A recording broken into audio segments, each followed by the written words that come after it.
Di jalan mencari kematian tidak bisa diulang lagi. Bab 244. Menerima tatapan dari Yos, Jasper pun membuat gerakan menyerah. Jangan lihat aku, pihak Prawira pasti tidak ada masalah. Di rumah ada seorang wanita yang takut dunia tenang benar-benar membuat orang sakit kepala. Ponselnya rusak adalah masalah kecil. Kalau benar-benar membuat seseorang marah, dia benar-benar tidak yakin bisa melindunginya. Bagaimanapun, Yos benar-benar sudah terkenal kejam. Caranya benar-benar tidak bisa dihadapi. Setelah mengganti ponsel, dia harus mengingatkannya. Kamu tahu, hasil yang aku inginkan tidak hanya ingin dia di penjara. Suara Yos yang pelan terdengar di telinganya, membuatnya merinding. Prawira yang malang lagi-lagi diserang. Emosi Yos kembali diarahkan padanya. Tidak perlu dipikirkan, kehidupannya di dalam penjara sudah diketahui betapa berwarna. Baik, kamu ingin seperti apa? Orang lain terluka lebih baik daripada mereka dilampiaskan emosi. Tatapan Yos terlihat serius. Nadanya dengan perlahan berkata, tidak perlu kelewatan. Lemparkan ke penjara untuk orang yang dipenjara seumur hidup saja. Di sana ada banyak preman yang kejam. Bagaimanapun, Prawira juga termasuk putra orang kaya yang lemah. Kalau dimasukkan ke dalam penjara, mungkin hanya beberapa hari dia sudah akan disiksa mati-matian. Ditambah dengan penjara itu tidak ada wanita. Pria seperti Prawira yang berkulit putih dan kurus pasti akan sangat tersiksa.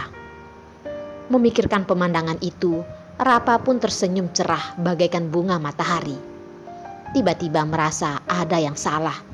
Begitu mengangkat kepala, dia pun melihat sepasang tatapan mengamati dirinya. Dengan wajah merah menjerit. Lihat apaan? Apakah kamu ingin berkelahi? Ujar Rapa. Patulah. Joe seperti menenangkan seekor kucing yang ngamuk dan mengelus rambutnya. Rapa pun membeku, lalu menggigit Joe. Joe, kamu ingin mati ya? Menyentuhku dengan tanganmu yang kotor itu. Bukankah aku sudah mengatakan padamu, kalau kamu menyentuhku lagi, aku akan membunuh seluruh keluargamu.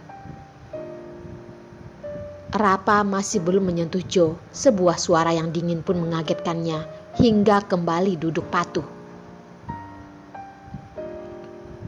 Rapo, apakah kamu ingin kembali ke tim dan ikut pelatihan? Siapa suruh pemimpin langsung mengancamnya? Posisi Yos lebih tinggi darinya. Kalau benar-benar menyuruhnya kembali, dia pasti akan ditangkap kembali. Sampai saat itu, dia pasti akan berlatih dengan sangat tersiksa. Lebih baik dia menahannya saja. Masalah lainnya kita selesaikan dari telepon saja. Joe tahu Yos sedang tidak senang. Ditambah dengan di samping ada sebuah mulut yang minta diberi pelajaran. Dia sebaiknya membawanya pergi dulu. Kalau tidak, pasti akan menyebabkan masalah lagi. Dia tidak ingin pergi mencarinya di dalam tim lagi. Itu terlalu merepotkan. Jasper melihat dua orang itu sudah pergi.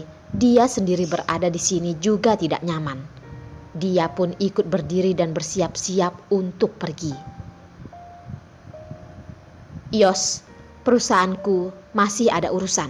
Aku pergi dulu. Jasper barusan berjalan keluar. Dari belakang sudah terdengar suara yang dingin.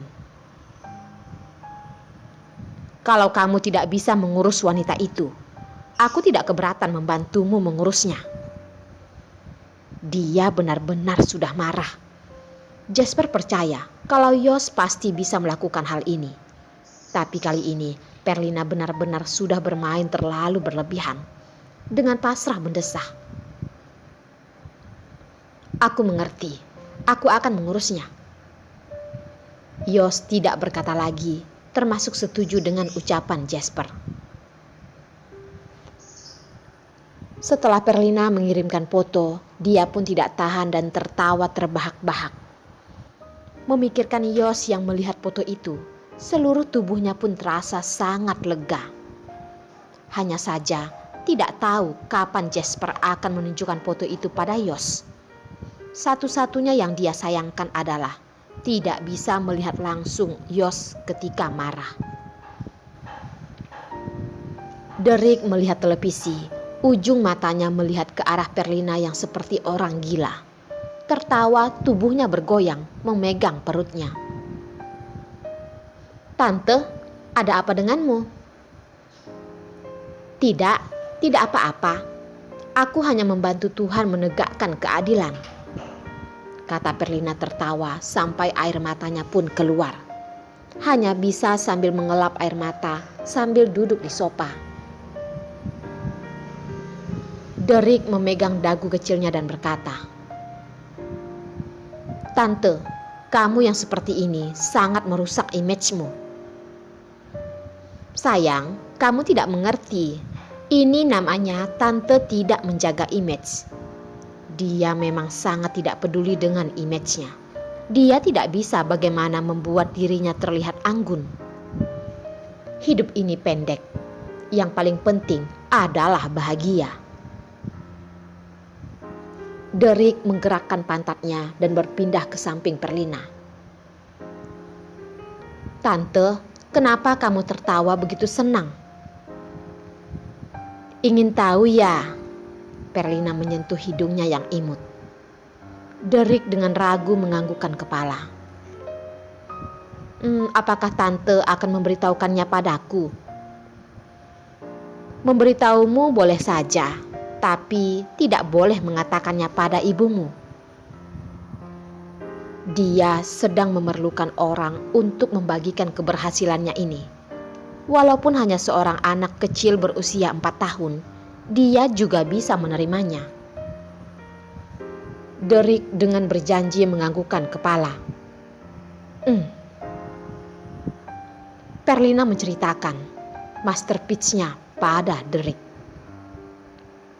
Tapi Derek tidak terlihat sangat senang. Tapi dengan tatapan sangat kasihan melihat Perlina, dengan suara imut berkata, "Tante, apakah kamu sudah lupa bagaimana sifatnya? Apakah tidak apa-apa kamu melakukan ini?" Senyuman di wajah Perlina pun menghilang. Di dalam otaknya tiba-tiba muncul tatapan Yos yang dingin. Seketika merasa seluruh tubuhnya merinding. Begitu dingin sampai ingin bersin. Benar, kenapa dia melupakan si rubah pendendam itu? Kalau Jasper menunjukkan foto itu padanya, bukankah dia sudah tahu orang yang mengambil foto itu adalah dirinya? Setelah memikirkannya, kalau tidak hati-hati saat berjalan keluar, kepalanya mungkin akan dilemparkan pas bunga. Atau mobil kesayangannya akan digores orang. Kalau tidak, dia akan ditarik pergi kencan buta. Dengan cara Yos, semua ini hanyalah hal yang sangat mudah. Dalam seketika, Perlina merasa hidupnya menjadi gelap. Dengan marah mengeluarkan ponsel dan menelpon Jasper. Dalam hati merasa sedikit senang. Bagaimana kalau mereka berdua tidak bersama?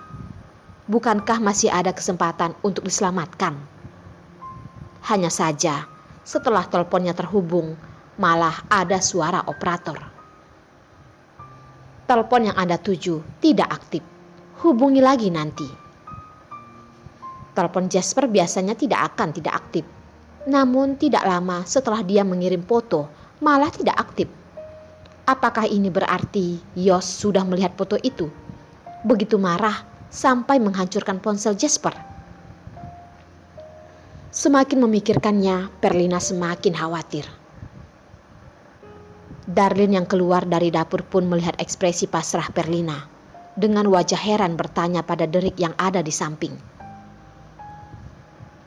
"Ada apa dengan tantemu?" Derek dengan tidak bersalah mengedipkan mata dan berkata, "Aku juga tidak tahu. Barusan tante duduk melamun di sana.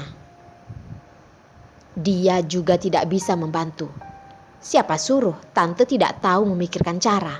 Seperti mengambil ponsel ibunya untuk mengirim foto itu juga bukannya tidak mungkin. Lina, ada apa denganmu?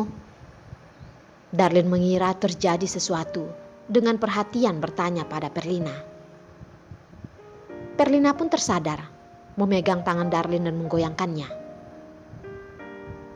Darlin, aku akan mati. Aku pasti mati. Dia merasa berhasil dan merasa senang sesaat, tapi akibatnya benar-benar fatal. Darlin pun merasa pusing karena digoyang oleh Perlina.